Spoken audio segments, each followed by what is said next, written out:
Hello friends, welcome back to my YouTube channel Vision Banker. कैसे हैं आप सभी लोग? आई होप आप सब अच्छे होंगे और अपनी प्रिपरेशन अच्छे से कर रहे होंगे।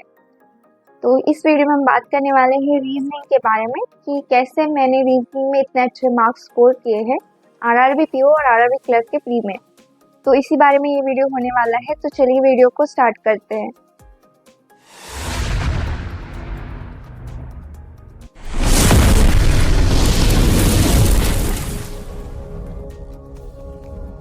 तो मैंने लास्ट ईयर 2023 में प्रिपरेशन स्टार्ट की थी जन के बाद से, और तब मैंने फर्स्ट 2 मंथ सिर्फ प्री को दिए थे। और रीजनिंग में मेरा ऐसा था कि मेरे से पजल नहीं बनती थी, पहले बहुत डिफ़िकल्ट जाता था मुझे पजल्स वगैरह। मिसलेनियस में जो होता है डायरेक्शन, कोडिंग, डिकोडिंग और वो अल्फ़ाबेट सीरीज़ होती है और ब्लड रिलेशन होता है। इसमें से मुझे ब्लड रिलेशन अच्छे से आता था, वो अल्फ़ान्यूमेरिक सीरीज़ भी आती थी क्योंकि वो बहुत ईजी रहता है। कोडिंग में थोड़ा बहुत आ ही जाता था, बट थोड़ा बहुत ज़्यादा डिफ़िकल्ट भी नहीं था, लेकिन जाता था डिफ़िकल्ट क्योंकि बहुत मतलब तब पता नहीं था कैसे करना है, क्या करना है। और मैंने कोई स्ट्रैटेजी वीडियोस भी नहीं देखी थी, मैंने किसी भी सब्जेक्ट की कोई स्ट्रैटेजी वीडियोस नहीं देखी थी। तो स्टार्टिंग में तो मुझे बहुत प्रॉब्लम गया और पजल्स तो मैंने 2 महीना हाथ ही नहीं लगाया था। लेकिन बाद में जब मैंने पजल्स को करके देखा तो धीरे धीरे पजल्स सॉल्व होना चालू हो गए। मतलब थोड़ा टाइम लगता था, फर्स्ट टाइम तो आधा घंटा लगा एक पजल को सॉल्व करने में, लेकिन उसके बाद टाइम धीरे धीरे कम होते गया। आधे घंटे से 20 मिनट, 20 मिनट से 15 मिनट, 15 मिनट से 10 मिनट, और ऐसे करते करते मैं अभी 2-3 मिनट में भी पजल सॉल्व कर सकती हूँ प्री की। इतना मतलब अभी इजी हो गया है बिकॉज ऑफ प्रैक्टिस। तो मैंने इतनी ज़्यादा पजल्स की प्रैक्टिस की है कि उस वजह से मुझे पजल्स बहुत ज़्यादा इजी लगने लगी है। और अभी तो मेरे जैसे मेरे 38 और 35 ऐसा आरआरबी पीओ और आरआरबी क्लर्क में मेरा स्कोर रहा है रीजनिंग में। मतलब मुझे 35 प्लस ही मेरे रीजनिंग में रही है आउट ऑफ 40। तो ये स्कोर मैंने प्रैक्टिस के वजह से ही हासिल किया है। जितनी ज़्यादा आप प्रैक्टिस करोगे उतना ज़्यादा आपका स्कोर बूस्ट होते जाएगा, इम्प्रूव होते जाएगा, बढ़ते जाएगा।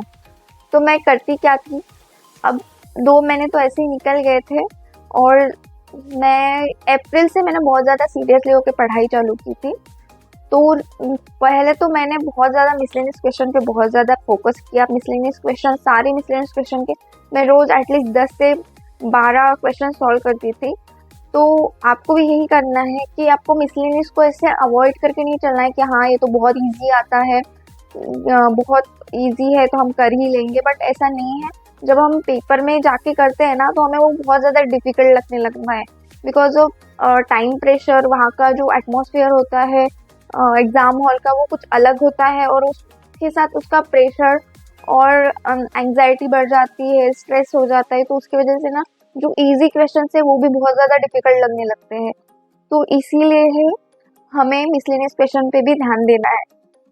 तो मिसलेनियस के रोज़ आपको 10 से 12 क्वेश्चन तो सॉल्व करने हैं, जैसे कि blood relation, direction, coding, decoding, inequalities में और सिलॉक्स में बहुत ज़्यादा कन्फ्यूजन रहता है। क्योंकि मुझे सिलॉक्स तो जब मैं करती थी ना, मुझे 4-5 महीने सिलॉक्स कभी आया ही नहीं। मतलब मैं बहुत ज़्यादा डिफ़िकल्ट लगता था मुझे सिलॉक्स, बहुत ज़्यादा एकदम ही डिफ़िकल्ट लगता था।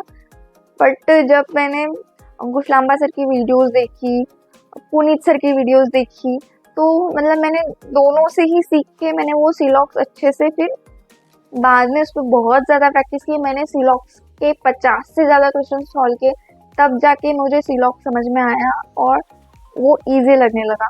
अब सिलॉक्स जितना ईजी दिखता है उतना होता नहीं है। मुझे ऐसा लगता है कि हाँ यार हो जाएगा, तो मैं सिलॉक्स को कभी लेके नहीं बैठी थी हाँ हो जाएगा करके। बट जब खुद से सॉल्व करते हैं ना तब नहीं बनता है। तो इसीलिए प्रैक्टिस करो। अब सारे मिसलेनियस क्वेश्चन के एटलीस्ट 10 से 12 क्वेश्चन रोज़ प्रैक्टिस करना पड़ेगा। वैसा ही मैंने किया था, उसी वजह से मेरा मिसलेनियस पार्ट भी बहुत ज़्यादा स्ट्रॉन्ग हो गया था। और उससे क्या होता है ना, अगर मिसलेनियस को हम अवॉइड करें तो मिसलेनियस में जब हम एग्ज़ाम में जाके छुड़ाते हैं ना तो उसमें बहुत ज़्यादा टाइम कंज्यूम हो जाता है। तो हमें ऐसा नहीं करना है। जैसे 40 क्वेश्चंस रहता है और कितना टाइम रहता है, 45 मिनट्स ही रहते हैं ओवरऑल टाइम आरआरबी पीओ में, और 80 क्वेश्चंस रहते हैं पूरा। तो 45 मिनट्स ओवरऑल रहता है और उसमें सेक्शनल नहीं रहता है, तो हम जैसे भी डिवाइड कर सकते हैं। लेकिन हमें 5 मिनट के अंदर ही हमें मिसलेनियस रीजनिंग का पूरा सॉल्व कर लेना है। तो मैं ऐसे ही करती थी, 5 से 7 मिनट के अंदर पूरा मिसलेनियस सॉल्व करती थी पहले रीजनिंग का, और उसके बाद मैं पजल्स पे लगती थी। अब पजल्स ऐसा पार्ट है जो हमें बहुत ज़्यादा हार्ड लगता है, लेकिन वो अपने प्रैक्टिस के ऊपर डिपेंड है कि हम जितनी ज़्यादा प्रैक्टिस करेंगे उतनी ज़्यादा हमें पजल्स ईजी लगती जाएंगी। अब पजल्स में भी ऐसा है कि आप वहाँ जाके सही क्वेश्चंस अगर पहले अटेम्प्ट करोगे तभी आपका कॉन्फिडेंस बूस्ट होगा और सारे पजल्स अच्छे से सॉल्व होंगे।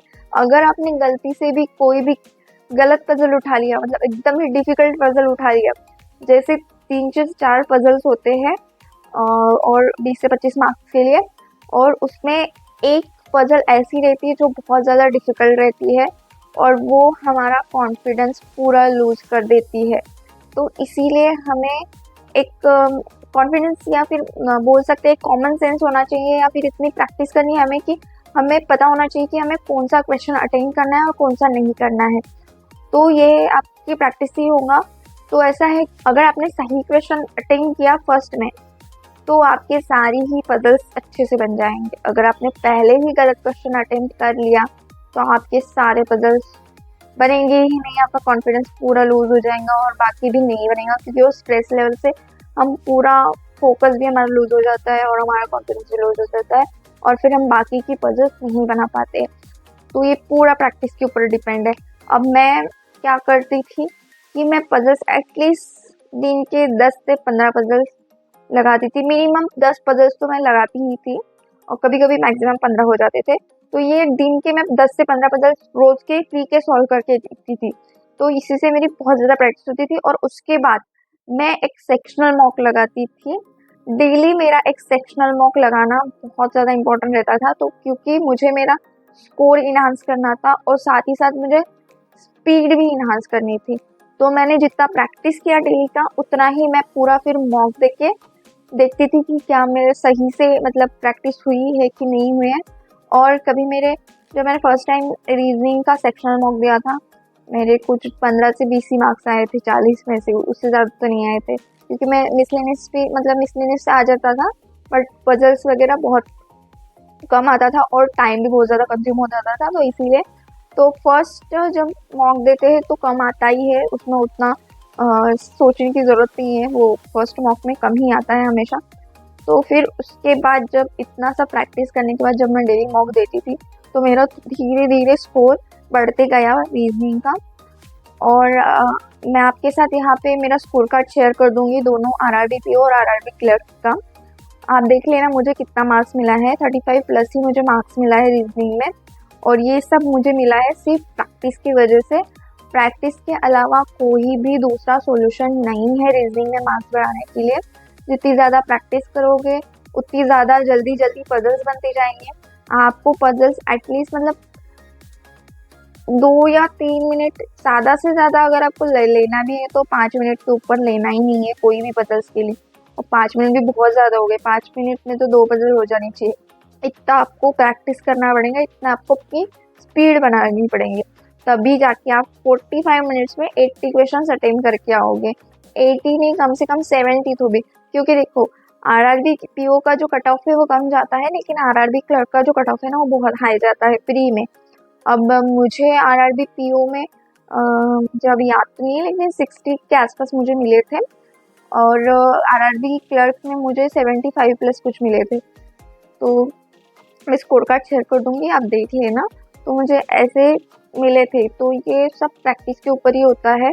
कॉन्ट में भी सेम ही होता है, बट रीजनिंग में मुझे ज़्यादा मार्क्स मिले क्योंकि रीजनिंग मेरा ज़्यादा स्ट्रॉन्ग था। कॉन्ट में थोड़ा बहुत कम मिल गया है, क्योंकि कॉन्ट कैसे होता है कि वहाँ पे स्पीड बहुत ज़्यादा चाहिए, वहाँ पे कैलकुलेशन होता है ज़्यादा से ज़्यादा। यहाँ पे उतना कैलकुलेशन नहीं होता है, हाँ थोड़ा बहुत पजल्स में होता है, बट वहाँ पे बहुत ज़्यादा कैलकुलेशन होता है। तो कॉन्ट में मेरा थोड़ा बहुत मार्क्स इधर उधर हो जाते थे, बट रीजनिंग तो मेरा फिक्स था कि मुझे 40 की 40 अटेम्प्ट करके आना है। 1-2 गलत हो गए तो भी चलेगा, लेकिन मुझे 40 की 40 अटेम्प्ट करके आना है। अगर नहीं भी होते हैं तो एक्यूरेसी के साथ मुझे 35 प्लस तो अटेम्प्ट करना ही है, ताकि मुझे 35 प्लस मार्क्स मिल जाए। तो ऐसा ही सोच के मैं पेपर में जाती थी। और पेपर में जब जाती थी ना तो पूरा स्ट्रेस फ्री होके जाना। और पहला सेक्शन में रीजनिंग ही उठाती थी। आपको जो भी अच्छा लगे आप उठा सकते हो सेक्शन।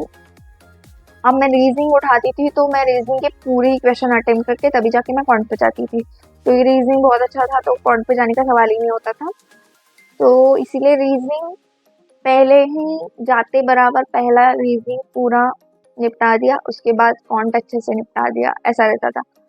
तो यही है, जितनी ज़्यादा आप प्रैक्टिस करोगे पजल्स की, जितनी ज़्यादा प्रैक्टिस कर सकते हो करो, क्योंकि पजल्स अब की प्रैक्टिस करोगे ना तो ही आपके मार्क्स बढ़ेंगे, क्योंकि ज़्यादा से ज़्यादा पजल्स ही होती है आरआरबी पीओ और आरआरबी क्लर्क में, उसी के ही ज़्यादा वेटेज होता है, उसके ही ज़्यादा मार्क्स होते हैं। तो पजल्स जितनी ज़्यादा हो सकती है उतनी ज़्यादा प्रैक्टिस करो और मॉक्स देना कंपल्सरी है। रीजनिंग का डेली आपको एक सेक्शनल मॉक तो देना ही है, जितना पढ़ा उतना सेक्शनल मॉक दो। और ऐसा नहीं है कि जब मैं पूरा पढ़ लूँगा तब सेक्शनल मॉक दूंगा, ऐसा नहीं है। अभी से मॉक देना चालू करो, क्योंकि अभी ज़्यादा टाइम बचा है नहीं, अभी मई भी लग गया तो अभी ज़्यादा टाइम बचा है नहीं। आरआरबी पीओ क्लर्क कभी भी आ सकता है, मतलब जून जुलाई में उसका नोटिफिकेशन आ जाएगा और अगस्त से पेपर स्टार्ट हो जाएंगे। तो यही टाइम है आपके पास पढ़ाई करने के लिए। अच्छे से पढ़ाई करो और फोकस के साथ पढ़ाई करो और प्रैक्टिस करो बहुत सारी, और रीजनिंग में मेरे जैसे मार्क्स लाओ। और वीडियो अच्छा लगा होगा तो please like and subscribe my channel, और thank you for watching my video.